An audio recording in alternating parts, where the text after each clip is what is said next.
ಓಂ ತ್ರ್ಯಂಬಕಂ ಯಜಾಮಹೇ ಸುಗಂಧಿಂ ಪುಷ್ಟಿವರ್ಧನಂ ಉರ್ವಾರುಕಮಿವ ಬಂಧನಾನ್ ಮೃತ್ಯೋರ್ಮುಕ್ಷೀಯಮಾಮೃತಾತ್. ಶ್ರೀ ಪರಮೇಶ್ವರಾಯ ನಮಃ.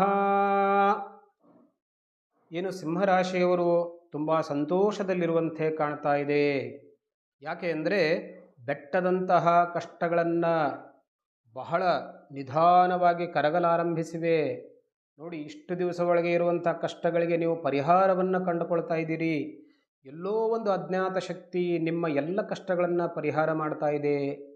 ಇದು ಸಿಂಹರಾಶಿಯವರ ಆಗಸ್ಟ್ ತಿಂಗಳ ಒಂದು ಗ್ರಹಗಳ ಒಂದು ಚಲನೆಯಿಂದ ಉಂಟಾಗುವಂಥ ಪರಿಣಾಮ.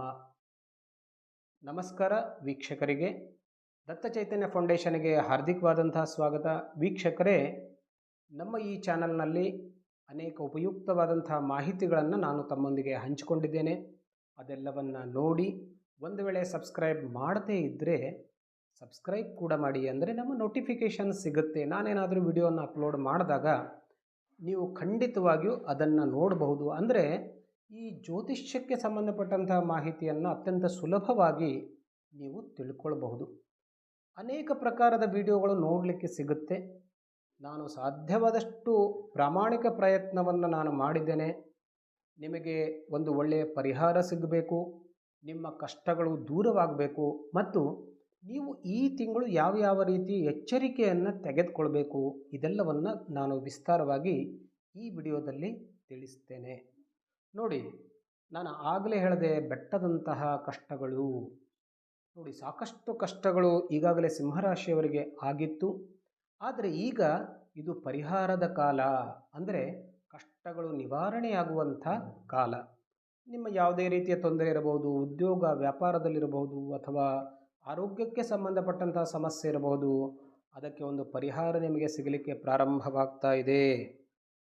ಆತ್ಮವಿಶ್ವಾಸ ಅದರಿಂದ ಹೆಚ್ಚಾಗುತ್ತೆ. ನೋಡಿ, ಇಷ್ಟು ದಿವಸದವರೆಗೆ ಒಂದು ಕಾನ್ಫಿಡೆನ್ಸ್ ಅಂತ ಅನ್ನೋದು ನಿಮ್ಮ ಹತ್ತಿರ ಇದ್ದಿದ್ದಿಲ್ಲ. ಈಗ ನಿಧಾನವಾಗಿ ನಿಮ್ಮ ಮನಸ್ಸಿನಲ್ಲಿ ಆತ್ಮವಿಶ್ವಾಸ ಹೆಚ್ಚಿಗಾಗ್ತಾ ಹೋದಾಗ ನಿಮ್ಮ ಎಲ್ಲ ಸಮಸ್ಯೆಗಳಿಗೂ ಪರಿಹಾರ ಖಂಡಿತವಾಗಿಯೂ ಸಿಗುತ್ತೆ. ಆ ಭಗವಂತನ ಅನುಗ್ರಹ ಸದಾಕಾಲವಾಗಿ ನಿಮ್ಮ ಮೇಲಿರುತ್ತೆ. ಕಷ್ಟಗಳನ್ನು ಎದುರಿಸುವಂಥ ಸ್ಥಿತಿಯನ್ನು ಭಗವಂತ ನಿಮಗೀಗ ಕೊಡ್ತಾ ಇದ್ದಾನೆ. ವಸ್ತ್ರ ಉಪಭೋಗಕ್ಕೆ ಖರ್ಚುಗಳನ್ನು ಮಾಡ್ತೀರಾ. ಸ್ವಲ್ಪ ಧನದ ಪ್ರಮಾಣ ಜಾಸ್ತಿಯಾಗಿ ಬರೋದರಿಂದ, ಆಮೇಲೆ ಮನಸ್ಸು ಸಂತೋಷಕರವಾಗಿರೋದರಿಂದ ಈ ಒಂದು ತಿಂಗಳು ಸ್ವಲ್ಪ ಬಟ್ಟೆ ಖರೀದಿಗೋ ಅಥವಾ ಉಪಭೋಗಕ್ಕೆ ಬೇಕಾಗುವಂಥ ವಸ್ತುಗಳಲ್ಲೋ ನೀವು ಸ್ವಲ್ಪ ಖರ್ಚನ್ನು ಜಾಸ್ತಿಯಾಗಿ ಮಾಡ್ತೀರ.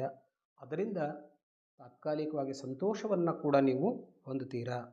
ಆದರೂ ಕೂಡ ವಿವಾಹಕ್ಕೆ ಸಂಬಂಧಪಟ್ಟಂತೆ ನೋಡಿ, ವಿವಾಹದ ವಿಷಯದಲ್ಲಿ ಸ್ವಲ್ಪ ಮಟ್ಟಿಗೆ ವಿಳಂಬವಾಗುವಂಥ ಸಾಧ್ಯತೆ. ಯಾಕೆಂದರೆ ಸಪ್ತಮದಲ್ಲಿರುವಂಥ ಶನಿ ಮತ್ತು ದಶಮದಲ್ಲಿರುವಂಥ ಗುರು, ಇನ್ನೂ ಕೂಡ ಅಷ್ಟು ಪ್ರಮಾಣದಲ್ಲಿ ನಿಮಗೆ ಗುರುಬಲ ಇನ್ನೂ ಕೂಡ ಬಂದಿಲ್ಲ. ಮುಂದಿನ ವರ್ಷ ನಿಮಗೆ 11ನೇ ಗುರು ಬರ್ತಾನೆ. ಅವಾಗಂತೂ ನಿಮಗೆ ತುಂಬ ಒಳ್ಳೆಯ ಕಾಲ ಅಂತ ಹೇಳ್ಬೋದು. ಹೊಸ ವಿಷಯದಲ್ಲಿ ಇನ್ವೆಸ್ಟ್ಮೆಂಟ್ ಮಾಡ್ತೀರಾ.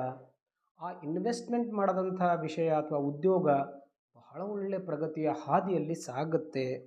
ವಿವಾಹ ವಿಷಯದಲ್ಲಿ ಸ್ವಲ್ಪ ಇನ್ನೂ ವಿಳಂಬವಾಗುವಂಥ ಸಾಧ್ಯತೆ ಇರುತ್ತೆ. ಆ ಪ್ರಯತ್ನವನ್ನು ಮುಂದುವರಿಸಿ ಅದಕ್ಕೆ ಬೇಕಾದಂಥ ಪರಿಹಾರಗಳನ್ನು ಮಾಡಿಕೊಳ್ಳಿ. ನೀಲಾಂಜನ ಸಮಾಭಾಸಂ ರವಿಪುತ್ರಂ ಯಮಾಗ್ರಜಂ ಛಾಯಾ ಮಾರ್ತಾಂಡ ಸಂಭೂತಂ ತಂ ನಮಾಮಿ ಶನೈಶ್ಚರಂ. ಶನಿಯ ಮಂತ್ರ. ಇದನ್ನು ವಿವಾಹಕ್ಕೆ ಸಂಬಂಧಪಟ್ಟಂಥದ್ದೇನಾದರೂ ಸಮಸ್ಯೆ ಇತ್ತು ಅಂತಂದರೆ ಈ ಜಪವನ್ನು ಮಾಡಿಕೊಳ್ಳಿ. ಅಥವಾ ಶಂ ಶನೈಶ್ಚರಾಯ ನಮಃ, ಬಹಳ ಚಿಕ್ಕದಾಗಿರುವಂಥ ಮಂತ್ರ. ಇದನ್ನು ಕೂಡ ಪ್ರತಿನಿತ್ಯ 108 ಸಾರಿ ಹೇಳ್ಕೊಳ್ಳಿ. ಆ ಸಮಸ್ಯೆ ಪರಿಹಾರ ಆಗುತ್ತೆ. ಇನ್ನು ವ್ಯವಹಾರದಲ್ಲಿ ಸ್ವಲ್ಪ ಲಾಭ ನಷ್ಟ ಮುಂದುವರುತ್ತೆ. ಅಂದರೆ ಪೂರ್ವಾವಧಿ ಕಾಲ ಮತ್ತು ಉತ್ತರಾರ್ಧ ಕಾಲ ಸ್ವಲ್ಪ ಲಾಭ ಮತ್ತು ನಷ್ಟ ಎರಡೂ ಮಿಕ್ಸ್ ಆಗಿರುತ್ತೆ. ಹಾಗಾಗಿ ವಿಶೇಷವಾಗಿ ನೀವೇನು ಬೇಜಾರು ಮಾಡಿಕೊಳ್ಳುವಂಥ ಸಮಯ ಏನೂ ಅಲ್ಲ. ಮತ್ತು ದೀರ್ಘಕಾಲದ ರೋಗದ ಉಪಶಮನವನ್ನು ಹೊಂದುತ್ತೀರಾ ಅಂತ ತಿಳಿಸ್ಕೊಡುತ್ತೆ. ನೋಡಿ, ಈಗ ಎಷ್ಟೋ ದಿವಸದಿಂದ ಯಾವುದೋ ಒಂದು ರೋಗ ಅಥವಾ ಯಾವುದೋ ಒಂದು ಬೇನೆಯಲ್ಲಿ ನೀವು ಆಲ್ರೆಡಿ ಮುಂದುವರಿತಾ ಇದ್ದರೆ ಆ ರೋಗಕ್ಕೆ ಒಂದು ಉಪಶಮನ ಅಂತಂದರೆ ಅದಕ್ಕೊಂದು ಹಾದಿ ಖಂಡಿತವಾಗಿಯೂ ನಿಮಗೆ ಸಿಗುತ್ತೆ. ಸೊ ಈಗಾಗಲೇ ನಾನು ಹೇಳಿದೆ, ತ್ರ್ಯಂಬಕ ಮಹಾದೇವ ತ್ರಾಹಿ ಮಾಂ ಕೃಪಯಾ ಶಿವ, ಜನ್ಮ ಮೃತ್ಯು ಜರಾರೋಗೈ ಪೀಡಿತಂ ಕರ್ಮ ಬಂಧನೈ. ಆರೋಗ್ಯಕ್ಕೆ ಸಂಬಂಧಪಟ್ಟಂತಹ ಮೃತ್ಯುಂಜಯ ಮಂತ್ರ ಇದನ್ನು ಪಠಿಸಿ. ಗೊತ್ತಾಯ್ತಾ? ಸೊ ಆಯಿತು ಅಂತಂದರೆ ನಿಮ್ಮ ಆರೋಗ್ಯದ ಸಮಸ್ಯೆ ತೀವ್ರವಾಗಿ ಹೊರಟೋಗುತ್ತೆ, ಮಾನಸಿಕ ಸಾಮರ್ಥ್ಯ ಜಾಸ್ತಿ ಆಗುತ್ತೆ.